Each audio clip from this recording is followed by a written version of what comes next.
এক বেহায়া নারী, বেপর্দা নারী, যেই মেয়ে, যেই মহিলা নিজের রূপ যৌবন অন্য পুরুষকে দেখাইতে পছন্দ করে, গোটা পৃথিবীতে মানুষের সমাজে যত মানুষ এবং জন্তু জানোয়ার আছে পৃথিবীতে, তার মধ্যে সবচেয়ে নিকৃষ্ট জানোয়ার ওই মহিলা, বেহায়া মহিলা।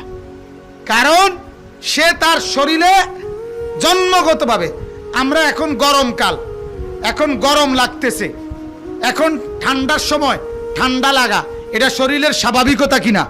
কথা বলেন না কেন? গরমে শীত লাগা, শীতে গরম লাগা অসুস্থতা কিনা?